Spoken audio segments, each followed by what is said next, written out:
कम किया जा सके, क्या कहेंगे आप? देखिए, आम आदमी पार्टी की जो दिल्ली की सरकार है वो मेंटली डिस्टर्ब हो चुकी है।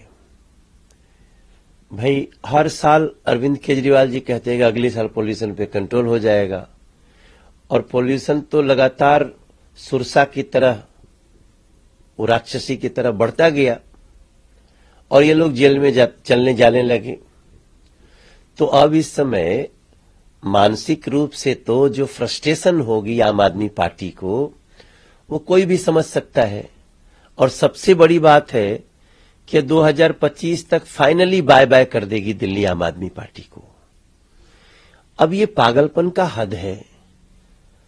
सरकार आपकी, आम आदमी पार्टी की व्यवस्था, आपको करनी है अरेंजमेंट, और दोषी बीजेपी। दिल्ली के लोग दिवाली नहीं मना पा रहे हैं, दिल्ली के लोग छठ नहीं कर पा रहे हैं। पाप कर रहे हो आम आदमी पार्टी के सरकार के लोग, अरविंद केजरीवाल और उनके साथी, और भुगत रही है दिल्ली की जनता। आप सोचिए उन बच्चों पे क्या गुजर रही होगी जो बचपन से पढ़े थे कि दिवाली के दिन हम अच्छे अच्छे पटाखे फोड़ते हैं। दिल्ली में आप हैं तो आपके सपने चूर चूर हो गए। गलती किसकी है? गलती है आम आदमी पार्टी की सरकार की। ये दिवाली के बाद भी दोष दे रहे हैं दिवाली के पटाखों को। 5 दिन पहले एक्यूआई कितनी थी दिल्ली की? 1000 के आसपास। आज एक्यूआई कितनी है? बीच में बारिश हुई तो भगवान ने बचा लिया, लेकिन फिर भी 2-3 दिन में जहां से पोल्यूशन आ रहे 1000 एक्यूआई हो गई, वो तो लगातार जारी है।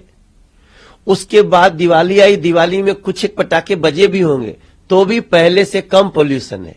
Who is responsible? शर्म आनी चाहिए आम आदमी पार्टी के सरकार को ये बयान देते हुए कि दिवाली का दोष है पोल्यूशन में। दिवाली के पहले पोल्यूशन हो तो भी दिवाली को दोष। ऐसे लोगों को दिल्ली की जनता जरूर सजा देगी, ये विश्वास है हमारा। वो उसी पर कह रहे हैं कि दिल्ली राज्यों में बीजेपी की सरकार है, तो ये जो पटाखे हैं ना, दोनों राज्यों से आए हैं दिल्ली में, और कंट्रोल कौन कर रहा है? बीजेपी। फिर बैन तो घोटाले पर भी था, बैन तो करप्शन पर भी था। कहां से इतना माल लेके आ गए? ऐसा तो है नहीं कि पुलिस चेक नहीं कर रही होगी। अब जिसको कालाबाजारी करनी हो वो तो कोई भी करने वाले रिस्क लेते हैं। जैसे आम आदमी पार्टी करप्शन के लिए रिस्क लिया लेकिन फंस गई। इसमें दोष किसका देंगे आप? हम माननीय सुप्रीम कोर्ट के नियमों का पालन करते हैं लेकिन तकलीफ में कर रहे हैं। दिल्ली में पोल्यूशन के कारण दिल्ली वासियों को भुगतना पड़ रहा है। अगर ये बात राजमहल में रहने वाले लोग समझ लें, अरविंद केजरीवाल जैसे लोग, तो इसका तुरंत निदान हो जाए। तो देखिए, अब ये बहस का कोई मतलब नहीं है।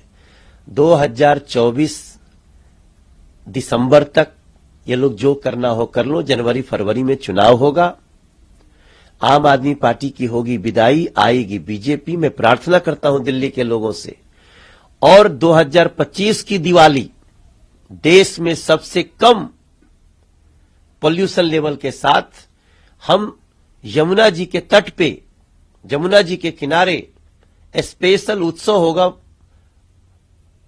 ग्रीन पटाखे जलाने की। दिवाली धूमधाम से मनेगी। ये दिवाली और सनातन के जो शत्रु हैं, इन लोगों को जितना अत्याचार करना हो दिल्ली पे 2024 दिसंबर तक कर ले। 5 राज्यों में चुनाव चल रहे हैं, राहुल गांधी से बड़ी भ्रष्टाचार सरकार है। लेकिन जो भ्रष्टाचार की भाई पैमाना नापने वाली एजेंसियां भी तो हैं। सीआरआई भी क्या कहता है? करप्शन में सबसे नंबर 1 राजस्थान, बलात्कार में सबसे नंबर 1 राजस्थान, पेपर लीक में सबसे नंबर 1 राजस्थान, दलित भाई बहनों पे अत्याचार में सबसे नंबर 1 राजस्थान, सबसे महंगी बिजली की दर कांग्रेस सरकार में, सबसे महंगी डीजल पेट्रोल राजस्थान सरकार में या कांग्रेस सरकार में। तो राहुल गांधी जी को दिनौंधी हो गई है। सबको रतौंधी होती है, इनको दिनौंधी हो गई, दिन में दिख नहीं रहा है। और ये आगे जो रिजल्ट आएगा राजस्थान का और मध्य प्रदेश का और छत्तीसगढ़ का, आप देखिएगा कि ये मध्य प्रदेश में पुनः बीजेपी आएगी और छत्तीसगढ़ राजस्थान से कांग्रेस की सफाई हो जाएगी, क्योंकि ये हमास के समर्थक हैं, ये आतंकवादियों का समर्थन कर रहे हैं। आज भी प्रियंका गांधी जी ने ट्वीट किया तो उनको हमास के आतंकवादियों के मरने की पीड़ा है, लेकिन इजराइल में जो बेगुनाह मारे गए उनकी पीड़ा नहीं है, उनके ऊपर कोई उनका ट्वीट नहीं आया। तो ऐसे लोगों को ये तीनों राज्य में यहां की जनता बताएगी कि आतंकवादियों का विरोध करने और लूट करने का क्या परिणाम होता है। समाजवादी है कि जो आपकी पत्नी होती है वो घर की लक्ष्मी है, घर संभालती है, पूजा घर का ख्याल रखती है, तो आप लोग आपत्ति क्यों है उसकी पूजा करने पर? वो आपत्ति जता रहे हैं कि आखिरकार महिलाओं की पूजा या फिर वो पूजा क्यों नहीं कर सकती है जो दीपावली का पर्व होता है, जो फेस्टिवल्स होते हैं हमारे घर में, नहीं, उन्हीं के घर में नहीं होता, बाकी हर जगह महिला करती है। हम लोग के यहाँ घर सब जगह सत्य सनातन संस्कृति में हर जगह नारी की तो पूजा होती है। आप नारी के द्वारा पूजा अपनी कराना चाहते हो करा लो, हमारे यहाँ तो संस्कृति में नारी की पूजा होती है।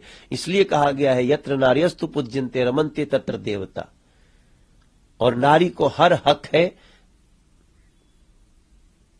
ये हमारी सत्य सनातन संस्कृति कहती है, जिसके ये लोग शत्रु हैं।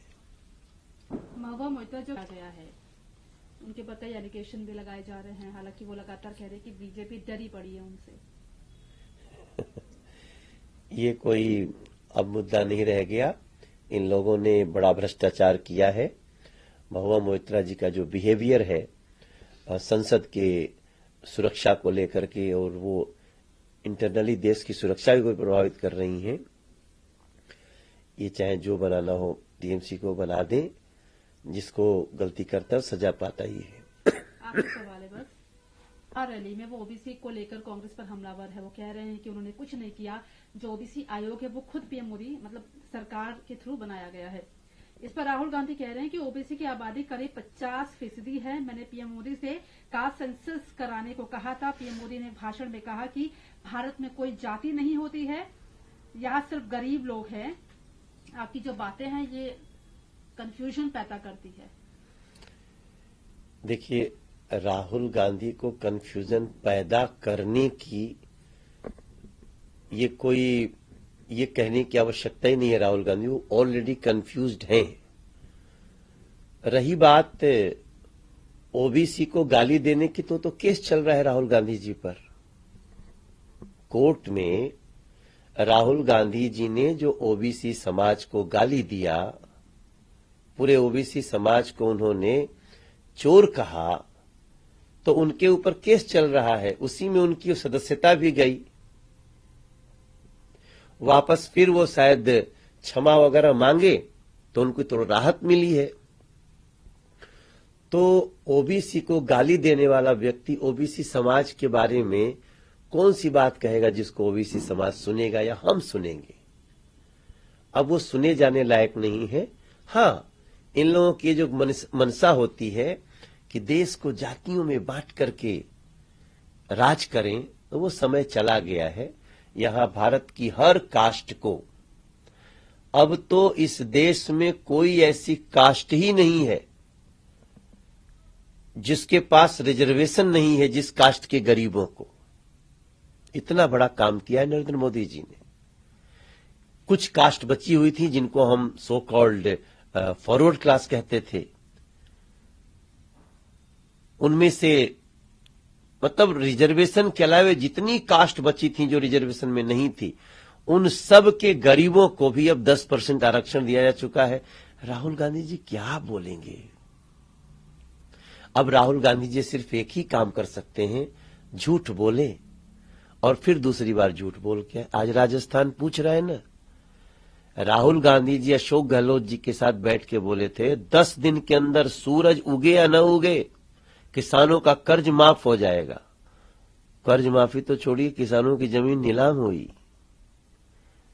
छत्तीसगढ़ में यही राहुल गांधी जी और उनके नेताओं ने कहा था, इस भूपेश बघेल जी बैठे थे साथ में, कि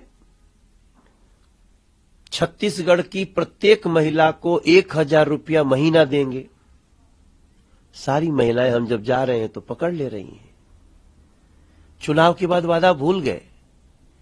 युवाओं को कहा कि 500 रुपया बेरोजगारी भत्ता देंगे। बेरोजगारी भत्ता तो दूर, सत्ता में रह के सट्टा खेलने लगे। तो राहुल गांधी जी अभी कुछ कहने की स्थिति में नहीं है, क्योंकि वो अपनी करनी से जहां सरकार में आए भी थे वहां पे अलोकप्रिय हो चुकी है उनकी पार्टी। और मध्य प्रदेश को तो जिस बदहाली से निकाल करके भारतीय जनता पार्टी यहां तक लाई है, वो मध्य प्रदेश दोबारा अब हमास के समर्थकों के साथ, आतंकवादियों के समर्थकों के साथ और सनातन धर्म के विरोधियों के साथ जाने वाला नहीं।